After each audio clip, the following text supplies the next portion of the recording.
Paragraph command format menu की जो दूसरी कमांड है वो पैराग्राफ कमांड है। जब आप फॉर्मेट मेन्यू की कमांड्स का इस्तेमाल करना शुरू करते हैं तो याद रखें कि इन पेज में आपकी कंपोजिंग के सफ़र का आगाज़ हो गया है। इन पेज में कंपोजिंग करने के लिए फॉर्मेट मेन्यू की तमाम कमांड और उनकी हर ऑप्शन का समझना और सीखना ज़रूरी है, क्योंकि इन ऑप्शन और कमांड्स के बगैर आप इन पेज में कंपोजिंग नहीं कर सकते।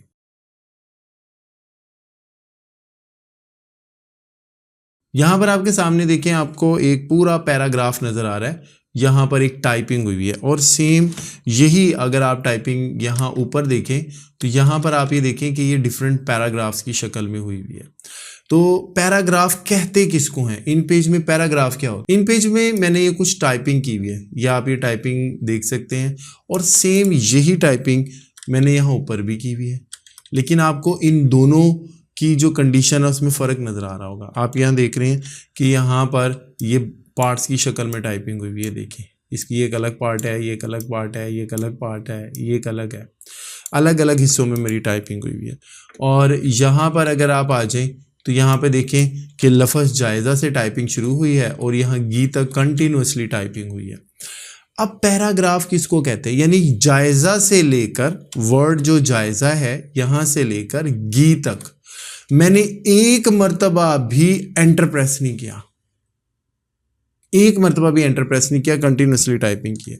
जबकि यहाँ पर अगर आप आ जाएं तो यहाँ पर जो वर्ड जायज़ा था, जब मैंने यहाँ से लेकर गे तक लिखा, मैंने एंटर इस्तेमाल किया और मैं एंटर इस्तेमाल करके अगली लाइन में आ गया। जैसे ही आप कीबोर्ड से एंटर की का इस्तेमाल करते हैं, याद रखें इन पेज उसको पैराग्राफ समझता है कि अब एक पैराग्राफ मुकम्मल हो गया। इसका मतलब है कि ये जो लाइन मैंने हाईलाइट की हुई है ये एक पैराग्राफ है। इसी तरह ये लाइन, ये एक पैराग्राफ है, क्योंकि गा के बाद मैंने एंटर यूज़ किया और मैं अगली लाइन में आ गया। इसी तरह ये जो मैंने अब हाईलाइट की है ये पूरा एक पैराग्राफ है, क्योंकि मैंने गी के बाद एंटर की का इस्तेमाल किया। ये एक अलग पैराग्राफ है, ये एक अलग पैराग्राफ है, ये एक अलग पैराग्राफ है। तो पैराग्राफ क्या हुआ? जहां पर टाइप करते करते आपने एंटर की इस्तेमाल कर ली, उसके बाद नया पैराग्राफ शुरू हो जाएगा। तो इन पेज उसको पैराग्राफ कंसीडर करता है। तो फॉर्मेट मेन्यू की जो दूसरी कमांड है वो पैराग्राफ है, जिसकी शॉर्टकट की कंट्रोल जी है। जब आप इसको क्लिक करते हैं तो ये बॉक्स आपके सामने पैराग्राफ प्रेफरेंसेस का ओपन होता है। इसमें सबसे पहली कमांड अलाइनमेंट की होती है। अलाइनमेंट का मतलब है कि जो आप टेक्स्ट लिख रहे हैं वो राइट साइड से शुरू हो, लेफ्ट साइड से शुरू हो, सेंटर से शुरू हो या जस्टिफाई हो। इसके बाद ये देखें, पहले अगर हम इसकी बात करते हैं, फिर वही बात है, पैराग्राफ की भी कोई भी ऑप्शन उस वक्त तक आप इस्तेमाल नहीं कर सकते जब तक आप सिलेक्शन नहीं करेंगे। यहाँ पर आप ये देखें कि मैंने इसको सिलेक्ट किया है, ठीक है, ये पहले पैराग्राफ को जो कि सिर्फ एक लाइन पर है, कंट्रोल जी किया, ये बॉक्स ओपन हो गया। यहाँ पर आप ये देखें कि अगर मैं इसको राइट करूँगा, राइट करके ओके करूँगा तो ये पैराग्राफ अभी राइट अलाइनमेंट है। और इसी तरह से अगर मैं इसको लेफ़्ट अलाइनमेंट कर दूंगा, ये देखें, ओके करूंगा तो ये लेफ़्ट अलाइनमेंट हो गया, यानी लेफ़्ट साइड से इसने इसको अलाइन कर दिया।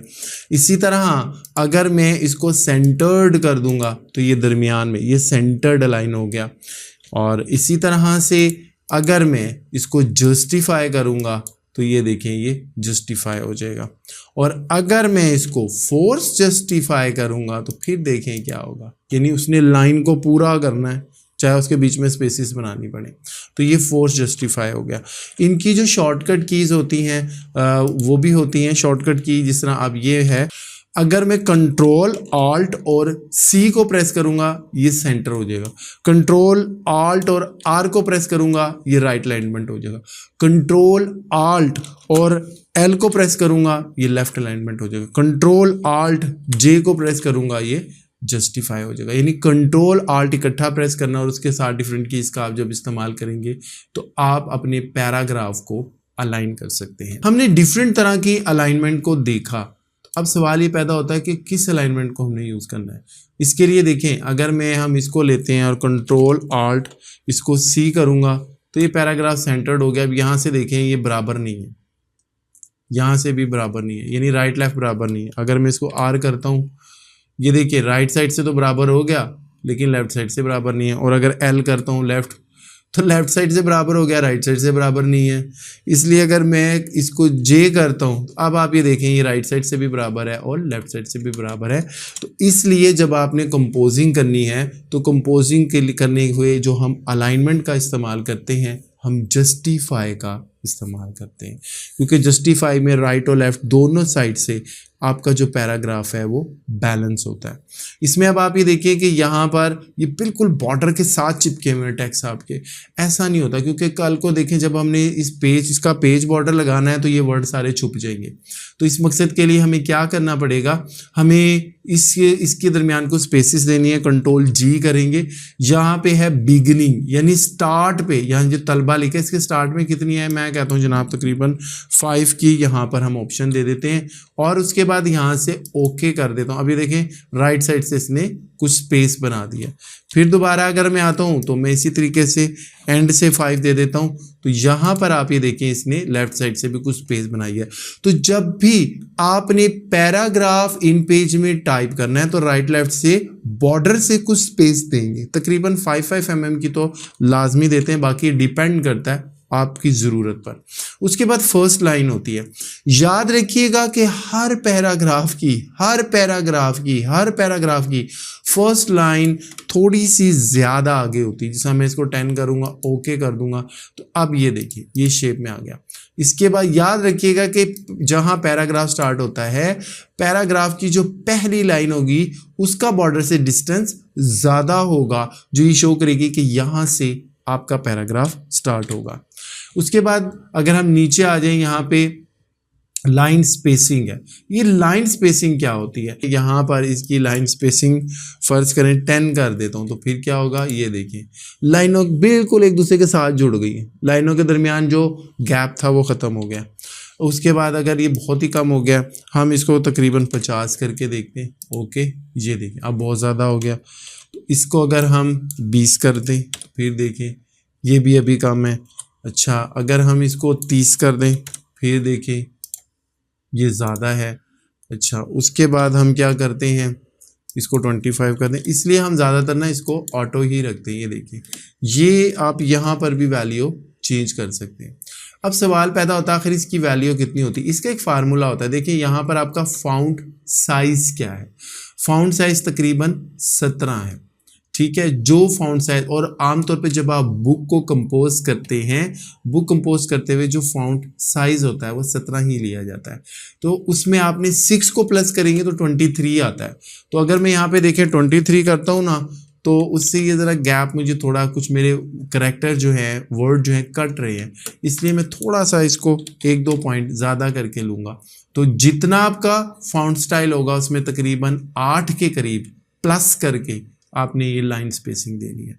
फिर दोबारा बता रहा हूँ, जो आपका फाउंट साइज होगा, फाउंट साइज आमतौर पे 17 लिया जाता है, उसमें आपने तकरीबन 8 प्लस कर देना है। जब 17 में 8 प्लस करेंगे वो 25 के करीब बनेगा, तो वो आपका फाउंट स्टाइल होगा। उसके बाद आगे हम बात करते हैं, ये बड़ी इंपॉर्टेंट है, इंटरलाइन गैप का। ये इंटरलाइन गैप क्या होता है, ये बहुत अहम है।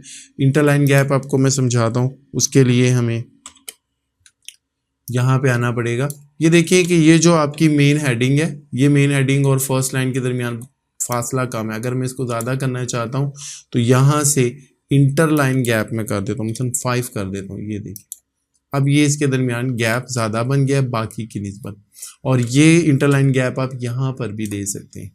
उसके बाद आगे अब हम आ जाते हैं यहाँ पर डिफ़ॉल्ट स्टॉप, यानी टैब की जो स्टॉप है वो 12.7 के बाद वो स्टॉप कर जाएगा। इतनी इंपॉर्टेंट नहीं है ये ब्रेक, और इसको भी आपने छोड़ देना है। इन ऑप्शन को आपने बिल्कुल भी यूज़ नहीं करना, टच नहीं करना। पैराग्राफ स्पेसिंग बड़ी इंपॉर्टेंट है, बिफोर और आफ्टर। ये क्या चीज़ है, देखिए ये एक पैराग्राफ है, ये दूसरा पैराग्राफ है, ठीक है। दोनों पैराग्राफ के दरमियान कितनी स्पेस होनी चाहिए। पहले मैंने बात बताई थी लाइन स्पेसिंग की, कि हर लाइन के दरमियान कितनी स्पेसिंग होनी है, और उसका मैंने रूल बताया कि जो फॉन्ट स्टाइल होगा उसमें 8 यानी 8 को प्लस कर दें तो वो तकरीबन आपकी लाइन स्पेसिंग बनती है। अब यहाँ पर आप ये देखें कि ये एक पैराग्राफ है और एक ये पैराग्राफ है, तो कंट्रोल जी करूँगा, तो वो कहता है बिफोर, पहले कितनी स्पेस दूं और बाद में। मैं तकरीबन इसको 5-5 करूंगा तो आपको समझ आएगा। यहाँ पर देखें 5-5 करते हैं, ओके करूंगा। अब ये देखें हर पैरा के दरमियान उसने पहले और बाद में 5-5 की स्पेस छोड़ दी है। ये देखें, अब आप इसको डिपेंड करता है कि आपको कितनी स्पेस चाहिए। मैं 2-2 कर लेता हूँ तकरीबन हर पैराग्राफ के दरमियान, ओके करूँगा तो अब ये 2-2 की स्पेसिंग आ गई। तो ये डिपेंड करेगा आपकी वर्किंग पे, आप कितनी स्पेस यहाँ पर छोड़ना चाहते हैं। उसके बाद आगे आ जाएगा करेक्टर अलाइनमेंट, लैटिन और अरबिक। अगर आप इंग्लिश लिख रहे हैं तो लैटिन, और अगर उर्दू या अरबिक लिख रहे हैं तो अरबिक को ही सिलेक्ट करेंगे। उसके बाद ये है आपका जो है पैराग्राफ का प्रेफरेंसेस। इसमें सारी की सारी जो कमांड्स होती हैं उसका जो रिलेशन होगा वो पैराग्राफ के साथ होता है। यानी पैराग्राफ की जो कमांड है फॉर्मेट मेन्यू में, वो आप जो पैराग्राफ टाइप करते हैं इन पेज में उसकी सेटिंग के साथ है कि हर पैराग्राफ में जो लाइनें हैं उनके दरमियान आपने कितना फासला रखना है। जो पैराग्राफ है बॉर्डर से राइट और लेफ्ट कितने फासले पर होगा। जो पैराग्राफ है एक पैराग्राफ और दूसरे पैराग्राफ के दरमियान कितना गैप बनना है, कितनी स्पेस बननी है, और यही सारी चीज़ें आपने देखनी है। उसके बाद एक इम्पॉर्टेंट चीज़ मैं बताऊंगा कि जिस तरह से यहाँ पर अगर हम यहाँ पे देखें, बाज़ मरतबा हमें कुछ इम्पॉर्टेंट लाइंस लिखनी होती है। जिस तरह ये मेरी इम्पॉर्टेंट लाइन है, इसको मैं कंट्रोल ई कर दूंगा। ये देखिए कंट्रोल ई करने से, कंट्रोल शिफ्ट ई करूँगा, कंट्रोल ऑल्ट और ई, यानी इसको मैं सेंटर्ड करूँगा तो ये देखें कि ये मैं ऐसे लग रहा है कि जिस तरह इसको कुछ बेहतर करना चाहता हूँ, यानी कि इसको बाकियों से प्रोमिनेंट करना चाहता हूँ। तो इसके लिए मैंने कंट्रोल ई यानी इसको सेंटर किया तो ये सेंटर होके अच्छा नहीं लग रहा। कंट्रोल आर, फिर इसको आर कर देंगे। उसके बाद आपने क्या करना है, सबसे पहले कंट्रोल आर जे, इसको जस्टिफाई करना है। ये जस्टिफाई हो गया। उसके बाद आपने कंट्रोल जी करके ना इसकी स्पेसिंग ज़्यादा कर देनी है। बिगनिंग में भी तकरीबन आप 5 कर दें और यहाँ पे भी 5 कर दें। पहली लाइन आप इसकी 10 कर दें, बल्कि इसको 10-10 कर दें, इसको 20 कर देते हैं, ओके। अब आप ये देखें कि ये यहाँ पर इस तरह आ गया। और उसके बाद आप अगर इसमें करना चाहें तो मैंने कंट्रोल और यहाँ -1 -2 दे दें। ये देखिए या -1 दे दें।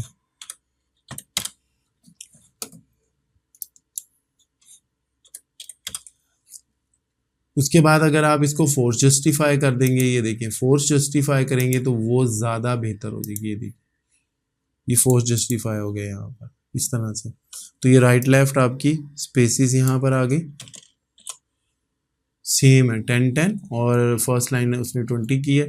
और अगर फर्स्ट लाइन भी अगर आप 10 कर देंगे तो अब ये जो प्रॉब्लम आ रही है, ये देखिए ये फोर्स जस्टिफाई हो गया।